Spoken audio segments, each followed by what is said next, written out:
بسم اللہ الرحمن الرحیم باب ما جاء فی فضل الفقہ علی العبادۃ۔ فرماتے ہیں یہ باب ہے اس بارے میں کہ دین کی سمجھ اور فقاہت کی فضیلت نفلی عبادات پر۔ حدثنا محمد بن اسماعیل قال حدثنا ابراہیم بن موسیٰ قال اخبرنا الولید وهو ابن مسلم قال اخبرنا روح بن جناح عن مجاہد عن ابن عباس رضی اللہ عنہما قال قال رسول اللہ صلی اللہ علیہ وسلم فقیہ اشد علی الشیطان من الف عابد۔ حدیث پاک کے درس میں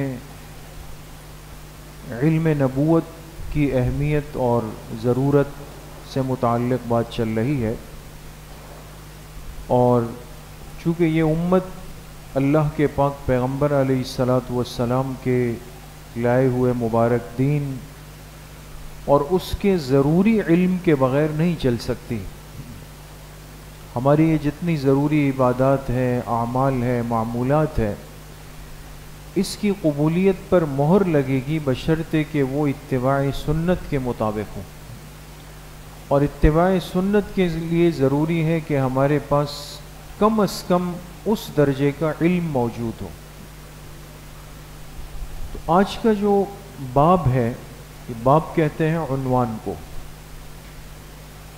یہ ایک بڑی مشہور حدیث ہے جو تمام محدثین نے نقل فرمائی ہے کہ فقہ کی فضیلت عبادت پر۔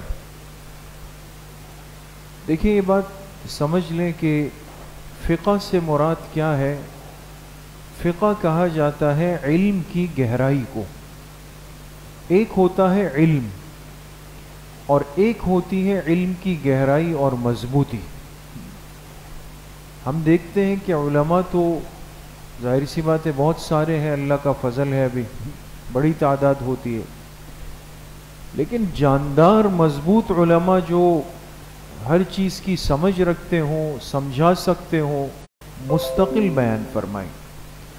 اور جو حدیث مبارکہ ہمارے سامنے ہے، یہ عبداللہ ابن عباس رضی اللہ عنہ کی روایت ہے۔ فرماتے ہیں کہ جناب رسول اللہ صلی اللہ علیہ وسلم نے فرمایا فقیہ، یہاں پہ صرف یہ لفظ ہے، دوسری روایت میں ہے فقیہ واحد، ایک فقیہ، ایک مضبوط عالم، وہ شیطان کے لیے 1000 عبادت گزاروں سے زیادہ سخت ہے، یعنی اس پر زیادہ بھاری ہے۔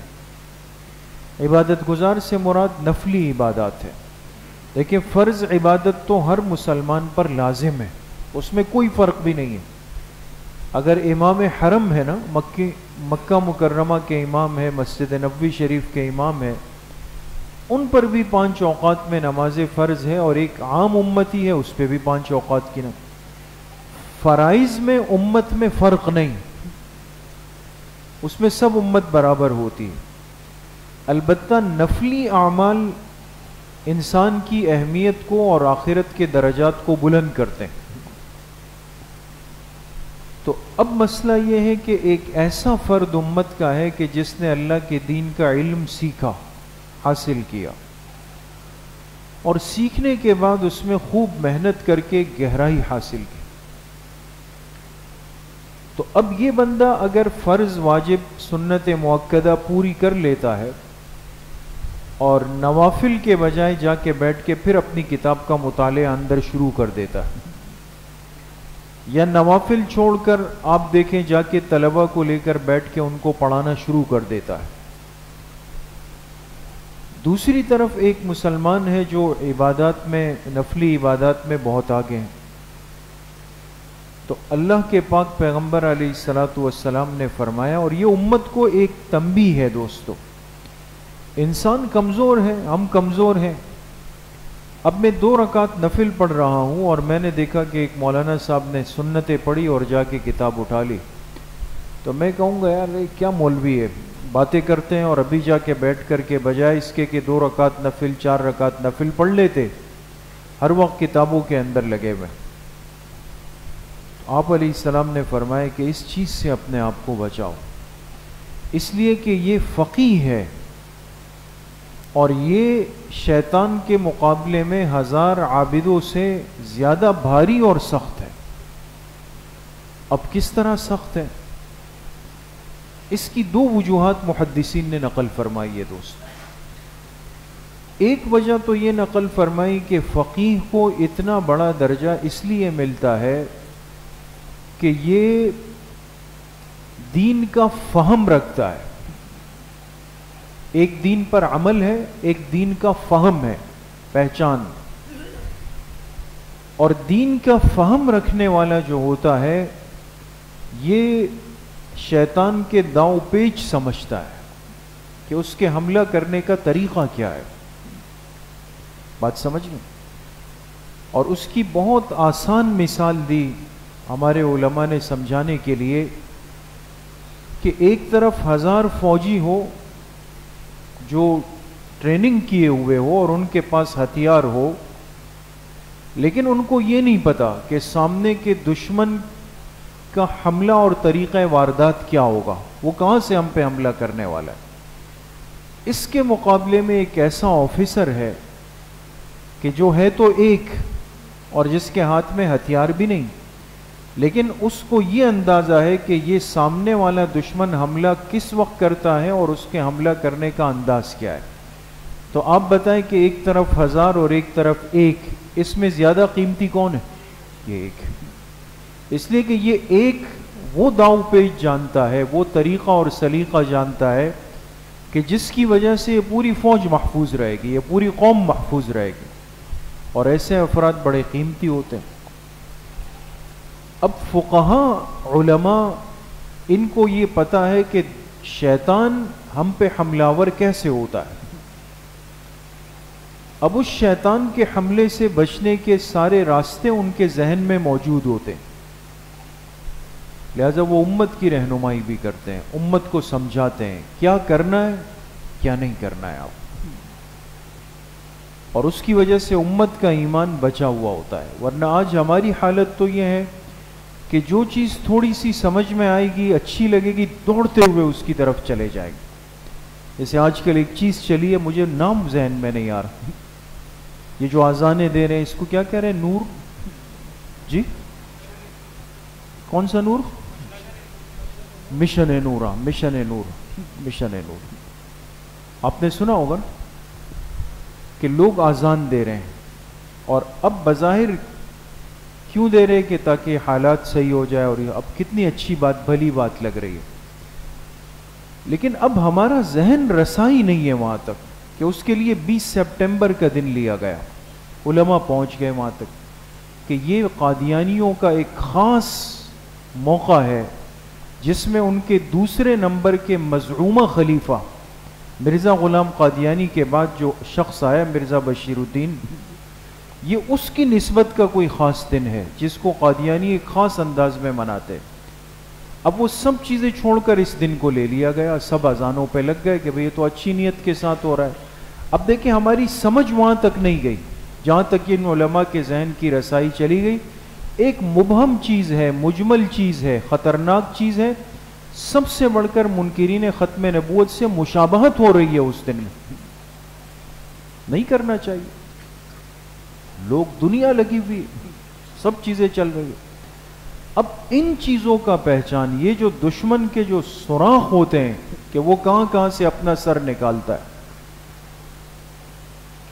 یہ ہر ایک کے بس کی بات نہیں ہے دوستو۔ اس کا تعارف، اس کی پہچان، یہ بہت ہمت اور بہت گہرا مطالعہ اور بڑی جرأت چاہتا ہے، اور ایسی سمجھ رکھنے والے کو فقیہ کہا جاتا ہے دوست۔ ایک وجہ تو یہ ہو گئی۔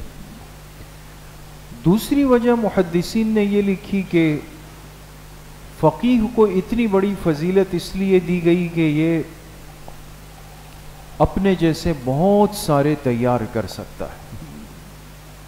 ہے نا۔ ایک آدمی نفلی عبادات کر رہا ہے تو نفلی عبادات کا اجر اس کے نامہ اعمال کے اندر لکھا جائے گا، اور ایک آدمی، ایک عالم ایک کتاب کا مطالعہ یا ایک درسگاہ کو لے کر بیٹھا ہوا ہے، اس کے سامنے 10 طلبہ بیٹھے ہوئے ہیں، تو 1 سال جب مکمل ہوگا تو ایک عالم سے کتنے عالم بن چکے ہوں گے؟ 11۔ حساب میں کمزور ہیں آپ لوگ، پہلے 1 تھا نا، اب 10 اور جڑ جائیں گے تو کتنے ہو گئے؟ 11 ہو گئے نا۔ تو ایک نے محنت کی اور 10 مزید جوڑ دیے تو امت کے پاس 11 علماء تیار ہو گئے۔ اب پہلے ایک عالم ایک علاقے کو دیکھ رہا تھا، اب 11 علماء کی یہ تشکیل کرے گا، ان کو کہے گا یہاں جاؤ، یہاں جاؤ، یہاں جاؤ، یہاں جاؤ، یہاں جاؤ، اب اس علاقے کو، اس علاقے کو، افراد تیار ہو رہے ہیں دوست۔ امت کو ایک آئندہ کے لیے ایک سرمایہ مل رہا ہے، اور ہم سمجھتے ہیں کہ شاید یہ ایک ہجوم ہے، ایک اجتحام ہے، لیکن یقین کریں کہ یہ جو ہمارے مدارس کے فضلہ چلے جاتے ہیں اور بعض دفعہ ساتھی جمع ہوتے ہیں، کارگزاریاں آتی ہے کہ بھئی آپ کیا کر رہے ہیں، آپ کیا کر رہے ہیں، آپ کیا کر رہے ہیں، بعض ایسے مجاہدات سے، قربانیوں سے گزر کے کام کر رہے ہوتے ہیں کہ انسان کو ان پر رشک آتا ہے دوست۔ ہم تو شہری زندگی میں بیٹھے ہوئے ہیں، راحتوں میں ہیں، لیکن جو ایسے علاقوں میں چلے جاتے ہیں جہاں سالوں سے رسم و رواج چل رہے ہیں، بدعات و خرافات چل رہے ہوتے ہیں، طور طریقے وہاں پہ ایک بالکل ایک فرسودہ، ایک جاہلانہ طریقے چل رہے ہوتے ہیں، لوگ اس سے ٹس سے مس بھی نہیں ہوتے۔ یہ نوجوان ساتھی جا کے وہاں محنت کرتے ہیں، باتیں بھی سنتے ہیں، بہت کچھ برداشت بھی کرتے ہیں، لیکن بہرحال ایک ماحول بنا دیتے ہیں، وقت لگتا ہے لیکن ایک کام ہو جاتا ہے بہرحال۔ تو اس لیے میرے عزیزوں، دوستوں، بزرگوں، فقیہ کو، گہرے عالم کو، مضبوط عالم کو فرمایا کہ یہ شیطان پر 1000 عابدوں سے زیادہ بھاری ہے۔ ایک روایت آپ حضرات نے بھی سنی ہوگی، جاگ کے عبادت کر رہا ہے، اس کو مجاہدہ کرنا ہے، قربانی دینی ہے، وضو کرنا ہے، بستر سے اٹھنا ہے، مصلی بچھانا ہے، تقاضوں کو قربان کرنا ہے، اور یہ عالم بڑے بڑے خراٹے لے رہا ہے، پھر بھی اس کو عبادت کا ثواب مل رہا ہے۔ اس کی وجہ، یہ بات غور سے سنیے گا دوستو، فائدہ دے گی آپ کو۔ حضرت نے فرمایا، دیکھیں، جو آدمی اپنے فن کا کاریگر ہوتا ہے نا، کاریگر، ماہر آدمی، اس کو بیچ بیچ میں اپنے اوزار تیز کرنے پڑتے ہیں۔ نہیں سمجھ آئی بات؟ دیکھیں، آج گھر میں کام ہوتا ہے نا، ہم کہتے ہیں کارپینٹر کو بلائیں، پلمبر کو بلائیں، ویلڈر کو بلائیں، ویلڈنگ کرنے والے کو بلائیں، کلر کرنے والے کو بلائیں۔ اچھا بھائی، کس کو بلائیں؟ تو ایس ظاہر سی بات ہے کہ ہر آدمی کلر کا ڈبہ لے کے بیٹھا ہوا ہے، آپ اس کو لائیں گے؟ کبھی بھی نہیں لائیں گے۔ ساتھیوں سے پوچھیں گے بھئی آپ نے گھر میں کلر کرا ہے، کس کو بلایا؟ وہ کہیں گے آپ وہاں جائیں، وہاں جائیں، وہاں جائیں، یہ نمبر لیں۔ ماہر کاریگر کو بلایا جاتا۔ اب جب وہ آتا ہے اپنے فن کا ماہر ہے، اور جو جس قدر فن کا ماہر ہوتا ہے اس کے ٹور بھی بڑے ہوتے ہیں۔ اب وہ کام دیکھتا ہے، وہ آپ سے کہتا ہے میں اتنے لوں گا، خاطر میں بھی نہیں لاتا آپ کو۔ خیر بات ہو گئی کہ 10 دن اور اتنا معاوضہ ہوگا، آپ کام کریں گے، ٹھیک ہے۔ وہ کاریگر اپنے ساتھیوں کو، اپنے شاگردوں کو لے کر آپ کے گھر میں آ جاتا، کام شروع ہو گیا، ہتھوڑے کی، کیلوں کی، ہر چیز کی آواز آ رہی ہے۔ کام کتنے بجے؟ صبح 9 سے 5 تک کام کرنا ہے۔ بات سمجھ رہے ہیں نا دوست؟ جب 12 بج گئے تو آوازیں آنا بند ہو گئی، اب آواز نہیں آ رہی، تو فکر ہوتی ہے کہ بھئی اس سے تو پیسے طے ہوئے ہیں، اس نے تو بڑے نخرے دکھائے، چلو بھئی چیک کرو کیوں آواز نہیں آ رہی۔ جب دیکھا تو دیکھا 5 ٹیک لگا کے بیٹھے ہوئے، کیا کر رہے ہیں؟ وہ اپنا جو ہے پھاوڑا تیز کر رہا ہے، اپنے ہتھوڑے کو سیدھا کر رہا ہے، گھسائی کر رہا ہے، آلات تیز کر رہا ہے۔ آپ نے دیکھا ہو نا، لوہے کے آلات کو تیز کرتے ہیں بھائی، جیسے قصائی لوگ بیچ بیچ میں وہ کرتے ہیں، بیچ میں اپنے اوزار درست کر رہے ہوتے ہیں، گھسائی کر رہے ہیں، تیز کر رہے ہیں اس کو۔ کبھی ایسا ہوا دوستوں کہ ہم نے جا کے ان سے کہا ہو کہ میں یہ پیسے کاٹوں گا آپ کے؟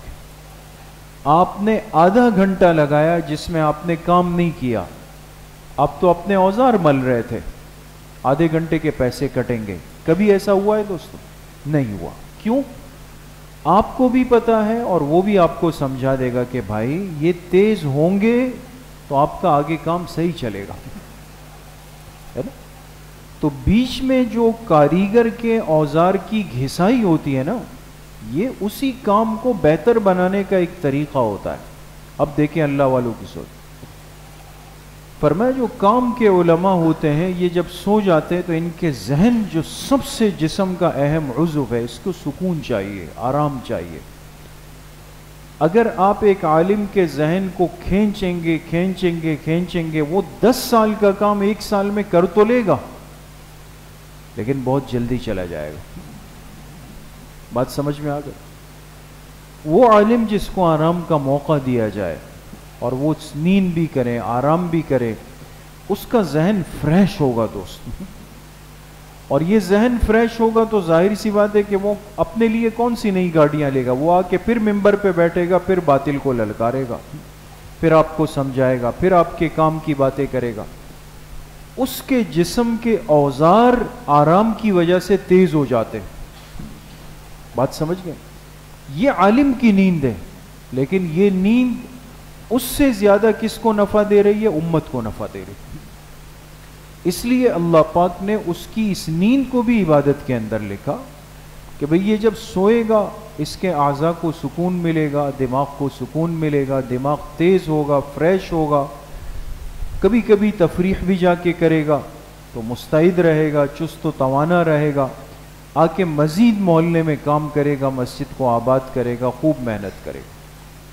بات سمجھ گئے دوست؟ تو اس لیے اللہ کے پاک پیغمبر علیہ الصلوۃ والسلام کی ہر بات حکمت پر مبنی ہے۔ ناراض نہیں ہونا چاہیے بہت جلدی کہ بھئی یہ تو اپنے مقصد کی باتیں ہو رہی۔ بعض دفعہ عالم کا آرام کر لینا، بعض دفعہ عالم کا ایک ترتیب بنا لینا۔ بعض دفعہ ہم جاتے ہیں کہتے بھئی حضرت تو اس وقت سے اس وقت تک ملیں گے، تو میں اپنی بات کروں گا، آپ حضرات یقیناً ایسے نہیں، مجھ پہ ایک بوجھ آ جائے گا، میں کہوں گا یار یہ عجیب بات ہے، میں اتنے دور سے چل کے آیا، اب لکھا ہوا ہے 6 سے 7 تک ملاقات ہے، باقی اوقات یہ اچھے مولوی اچھے عالم ہیں، لیکن جو ان باتوں کو سمجھتے ہیں وہ خیال رکھتے ہیں۔ اس لیے حدیث پاک میں آتا ہے کہ وہ صحابہ جو مدینہ منورہ کے رہائشی تھے، وہ جب آپ علیہ الصلوۃ والسلام کی خدمت میں کوئی مسئلہ لے کر آتے اور ان کو بتایا جاتا کہ آپ تو حجرے میں ہیں، وہ بالکل خاموشی سے واپس جاتے۔ لیکن دیہات سے جو حضرات آتے تھے، ظاہر سی بات ہے دیہاتی زندگی انسان میں سختی پیدا کرتی، تو وہ کیا کرتے تھے؟ باہر سے آواز دیتے تھے، یا محمد اخرج الینا، ہم آئے ہیں، آپ باہر تشریف لائیں، ہمیں آپ سے بات پوچھنی ہے۔ دیکھیں اتنا بڑا فرق ہے۔ حضور کی 100% تربیت میں رہنے والے آپ کے آرام کا خیال رکھتے تھے، اور جو شہری بدوی زندگی سے ہو کے آتے تھے تو بہت ساری باتیں ان کو نہیں معلوم تھی، وہ فوراً چاہتے تھے کہ ہم سے ملاقات ہو جائے اور ہمارا تقاضا فوراً پورا ہو جائے۔ تو مقصد یہ آج ہمارے آداب زندگی میں یہ باتیں شامل ہونی چاہیے، اچھا رہتا ہے۔ ہمیشہ ان باتوں کا خیال رکھے۔ جو ہمارے کام کے علماء ہیں نا وہ بھی گنتی کے رہ گئے دوست، ضروری نہیں ہوگا کہ میں جس وقت چاہوں ان سے ملاقات بھی ہو جائے، یہ بھی ضروری نہیں کہ ان سے ملاقات ہو بھی جائے، کبھی معذرت بھی ہو جائے گی کہ بھئی وہ اس دفعہ نہیں ملیں گے آپ سے، آپ پھر 3 مہینے کے بعد آئے۔ بہت سارے ہمارے اکابر بزرگ ایسے ہیں جو کراچی تشریف لاتے ہیں، ہماری بھی بڑی خواہش ہوتی ہے کہ ان سے ملاقات ہو جائے، ساتھی کہتے ہیں نہیں اس دفعہ نہیں ہے وقت، تو بالکل وقت بند ہو چکا ہے، 3 مہینے بعد آئیں گے پھر ملاقات ہو جائے۔ تو بھئی اس پہ میں کیوں ناراض ہو جاؤں؟ مجھے اندازہ ہونا چاہیے کہ ان کا وقت ہم سے 1000 گنا زیادہ قیمتی۔ تو بہرحال عرض کرنے کا مقصد یہ ہے کہ مضبوط علماء کی طاقت شیطان کے مقابلے میں 1000 عبادت گزاروں سے زیادہ ہے۔ اللہ کریم مجھے بھی آپ سب کو صحیح عمل کی توفیق نصیب فرمائے۔ الحمدللہ رب العالمین، الصلاۃ والسلام علی سیدنا